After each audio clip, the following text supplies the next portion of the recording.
चाहे जितना भी राष्ट्रपिता महात्मा गांधी का यशोगान किया जाता हो, हम उत्तर प्रदेश के सोनभद्र जिले के ओबरा नगर में गांधी मैदान में मौजूद राष्ट्रपिता महात्मा गांधी की मूर्ति की चर्चा कर रहे हैं। और केवल यहीं की मूर्ति की यह कथा कहानी नहीं है। देखिए, ताला बंद है और इन्होंने आज़ादी के लिए बहुत संघर्ष किया। भारत आज़ाद भी हुआ और सत्य, हिंसा, परमो धर्म के सिद्धांत पर चलने वाले राष्ट्रपिता महात्मा गांधी, देश को आज़ाद कराने में जिनकी अहम भूमिका थी, वे खुद पूरे वर्ष भर में महज एक दिन, ये देखिए ताला है, ये ज़रूर खुलेगा 2 अक्टूबर को। और संभव भी नहीं है कि मूर्तियों प्रैक्टिकली अगर बात की जाए, व्यवहारिक बात की जाए, तो यह संभव भी नहीं है कि रोज़ इस तरह की मूर्तियों में लगे तालों को खोला जाए, वहाँ साफ़ सफाई की जाए, माल्यार्पण किया जाए। यह व्यवहारिक नहीं है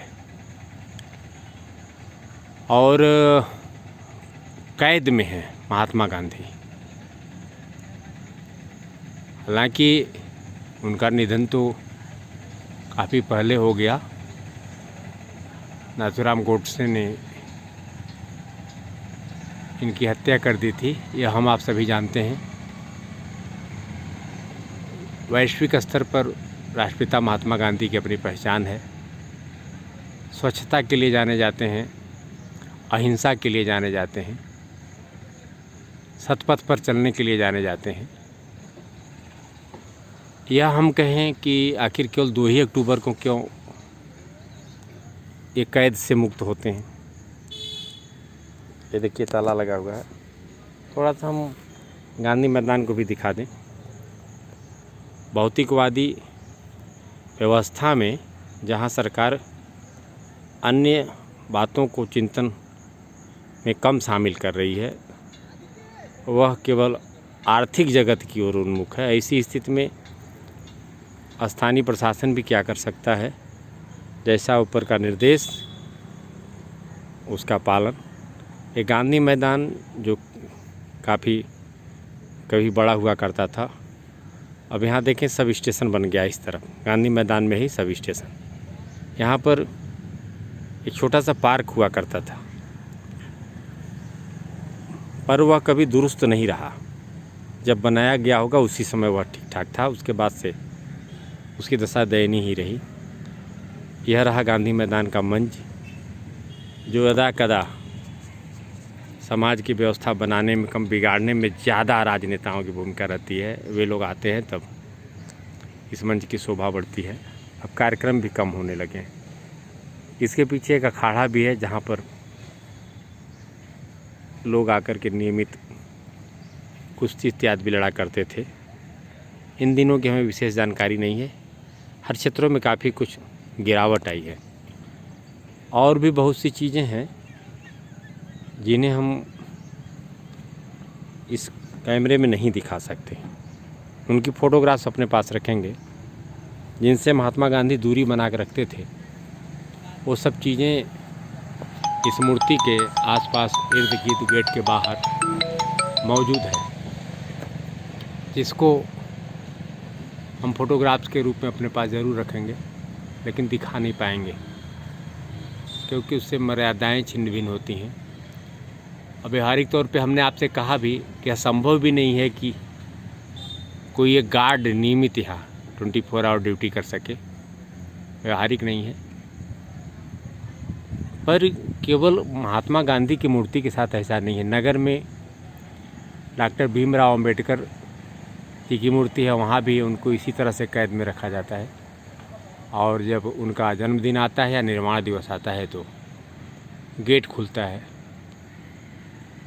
तस्वीर गांधी जी की हम काफ़ी करीब से आपको दिखाते हैं। बहुत ही सुंदर मूर्ति है। बताते हैं लोग कि प्रशासन मजबूर होकर के यहाँ पर इनको जाली के भीतर रखा, कैद में। कुछ लोग इनकी मूर्ति के साथ अनावश्यक चीज़ें कर दी थी, संभवतः तोड़ फोड़ की घटनाएं हुई थी, जिसको बाद में नाक पे कुछ दिख भी रहा है, लग रहा है कि संभव है कि नाक को ही क्षति पहुंचा दी गई रही हो। फिर उसको दुरुस्त किया गया और मुस्कुरा भी रहे हैं। मूर्ति में आप देख रहे हैं, यह मूर्ति हमेशा सदैव मुस्कुराती रहती है। आप मुझे चाहे कैद में रखो, चाहे कैद से बाहर करो।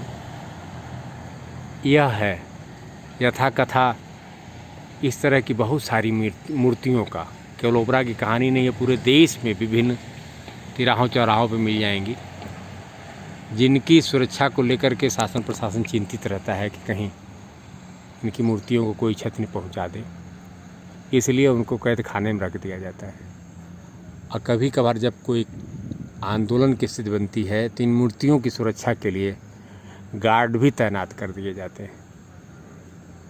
उसकी उपयोगिता है या नहीं, उस विषय पर हम यहाँ पर किसी प्रकार की कोई चर्चा नहीं करेंगे। हमारे दर्शक इन सब चीज़ों को जानते हैं। सवाल ज़रूर उठता है कि इस तरह की मूर्तियाँ लगाई जाएं और उन मूर्तियों की सुरक्षा के लिए फिर गार्ड तैनात किए जाएं, या उन मूर्तियों को कैद में रखा जाए। कितना वाजिब? समय के साथ परिवर्तन होता रहता है। संभव है कि जो आज कल पूजनीय था आज उसकी पूजा न हो, और जो आज पूजनीय है कल उसकी पूजा न हो। इंसानों के साथ कुछ ऐसा ही होता है। तो कमोबेश राष्ट्रपिता महात्मा गांधी की यह मुस्कुराती हुई मूर्ति एक बार और आप देख लें करीब से। विशेषकर मूर्ति उन लोग जो ओबरा कर रहे हैं इन दिनों बाहर हैं, और रघुपति राघव राजा राम पतित पावन सीताराम, आपकी यह पंक्ति है। 2 अक्टूबर को यहाँ पर जिम्मेदार लोग आते हैं और इनको माल्यार्पण भी करते हैं, पूजन अर्चन भी करते हैं। यह ज़रूरी भी है। पर पूरे देश भर में इस तरह की जो मूर्तियाँ लगी हुई हैं और उन मूर्तियों के साथ जो स्थितियाँ हैं, कितना वाजिब हैं, कितना गैर वाजिब है, यह हम अपने दर्शकों के लिए छोड़ देते हैं कि वे चिंतन करेंगे, विचार करेंगे। हम यहाँ पर किसी तरह का अपनी तरफ से तर्क देने वाले नहीं हैं, और इसी के साथ हम अपनी बात पूरी करते हैं कि कम से कम भविष्य में जहाँ कहीं भी अब मूर्तियों की स्थापना हो और ख़ुद उन मूर्तियों की सुरक्षा की ज़रूरत पड़े, तो मुझे लगता है कि इस तरह की मूर्तियों की स्थापना करना बहुत वाजिब नहीं होगा। अगर मूर्तियां ही कैद में हैं तो उनके द्वारा कही गई बातें कितना समाज के लिए हितकारी हैं, कितना जायज़ है, इसका समय खुद परीक्षण करता है। बस यहीं पर अपनी हम बात पूरी करते हैं। एक बार फिर से बता दूं कि यह कैद में मूर्ति उत्तर प्रदेश सोनभद्र जनपद के ओबरा नगर में गांधी मैदान में मौजूद है, और यह मूर्ति केवल एक नहीं है। इस तरह की मूर्ति पूरे भारतवर्ष में हज़ारों की संख्या में है।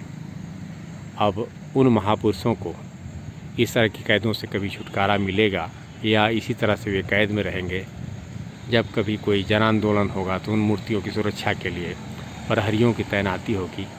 यह सब विषय विषाणी है। दर्शकों पर इन सब बातों को छोड़ करके हम यहीं पर अपनी बात को विराम देते हैं। जय हिंद, जय भारत।